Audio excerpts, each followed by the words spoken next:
Welcome to 10 Minutes a Day, a daily reading of the Catholic Church's social encyclicals.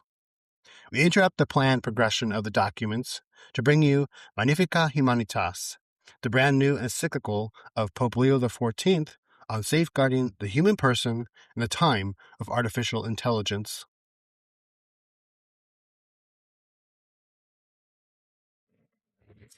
Having considered the issues of responsibility and governance of AI, we must now return to our central question. What does it mean to safeguard our humanity? The risk extends beyond the misuse of certain technologies. More gravely, the pervasive technocratic paradigm in which we are immersed, and that is amplified by the digital revolution and AI, threatens to normalize an anti-human vision. In that vision, the fullness of life is equated with having more, reducing weakness, eliminating uncertainty, and exerting total control. When efficiency becomes the ultimate measure of value, human beings are tempted to see themselves as a project to be optimized rather than persons called to relationship and communion. In reality, elevating any single dimension of human existence to an absolute is always a mistake. Indeed, disorder does not arise only from scarcity. Even unchecked growth can give rise to impoverishment. In an ecosystem, balance is disrupted when one species expands at the expense of the others. In human life, something similar occurs when one faculty claims to be the measure of everything. Thus, intelligence, when absolutized, overshadows other essential dimensions of life, such as affection, the will, commitment, and relationships. Similarly, technical power, if left unbalanced, does not make us more capable. It makes us more isolated and more vulnerable to be dominated and excluded. This critical point does not oppose intelligence, but serves as a reminder that when intelligence becomes self-referential, its true purpose of serving life and the human person is lost. The quality of a civilization is measured not by the power of its means, but by the care it is able to offer, by its ability to recognize the other as a face, not merely as a function. The ability to care for one another is a fundamental dimension of our humanity, one that is learned and mastered through lived experience. Reading stories to a child, offering company to an elderly person, and arranging a home so that it is welcoming are simple gestures, often rooted in family life. They teach us to value care at a societal level, and train us to recognize others as persons worthy of attention. Technology can also support this mutual care between people, for example, by providing tools that help us to anticipate and organize things without undermining human freedom and judgment. After all, human beings are the subjects of relationships and responsible for their own decisions. In an attempt to shed light on the cultural assumptions accompanying the ongoing digital revolution, I would like now to turn our attention to certain currents of thought that interpret progress as surpassing the human condition, which are often grouped under the labels of transhumanism and posthumanism.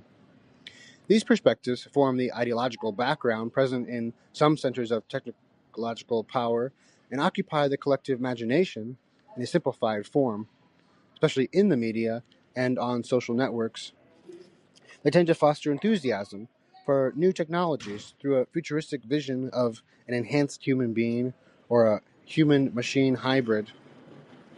Transhumanism and posthumanism encompass a range of currents and sensibilities, making it difficult to define them in a single, unambiguous way.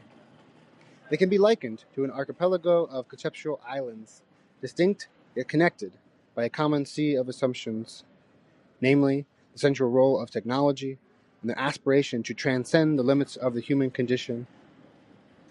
In general, transhumanism envisions the enhancement of human beings through technologies such as biomedicine, body engineering, devices, and algorithms, with the aim of increasing performance and capabilities. Posthumanism, especially in its more radical forms, goes further. It challenges anthropomorphocentrism and envisions an hybridization of human beings, machines, and the environment, in anticipating a threshold where humanity surpasses itself in a new evolutionary stage. Even when such ideas remain largely speculative, they gain relevance by altering the collective imagination and thereby influence social, economic, and political choices. From the perspective of the Church's social doctrine, the key issue is not the use of technology as such, but the vision that underlies it. If the human being is treated as something to be perfected or surpassed, it becomes easier to accept that some lives are less useful, less desirable, or less worthy. In the name of progress, necessary sacrifices may begin to be justified, placing the burden on the most vulnerable in pursuit of a supposed optimization of the species. In this regard, the aforementioned warning of St. Paul VI retains great foresight. Indeed, scientific and technological advances, when detached from moral and social progress, end up turning against humanity. For this reason, a clear distinction must be made. It is one thing to integrate technology within a human-centered relational vision. It's quite another to be guided by an outlook that devalues human limits and promises a purely technical form of salvation. Our relationship with life seems to be in crisis today. Everything that appears as a limit, incapacity, illness, old age, suffering, vulnerability, tends to be seen primarily as a defect to be corrected, rather than as a reality through which our humanity matures and opens itself to relationship. And yet, we must remember that humanity flourishes, not despite limitations, but often through them. The light of faith offers a perspective on reality that helps us recognize what we call the contingency of the things of this world. While it is right to strive to alleviate the suffering that marks human life, it is also wise to acknowledge our fundamental finitude, knowing that religious experience, in particular Christian faith, propose that we live without oversimplification, this ambivalence between human greatness and limitation, interpreting it in the light of our original and fundamental relationship with God. It is precisely within our limitations that the following find a place: compassion, as well as a sincere concern for the needs of others; generosity that can emerge even in the midst of darkness and failure; spiritual experience, and the worship of God. We see this at many moments when our limits become tangible, when we face rejection, when we suffer the illness or loss of a loved one, when we encounter our own weakness or failure. Mysteriously, precisely in such moments, that we can discover a new wisdom, tangibly experience the closeness of others, and encounter the presence of the Lord.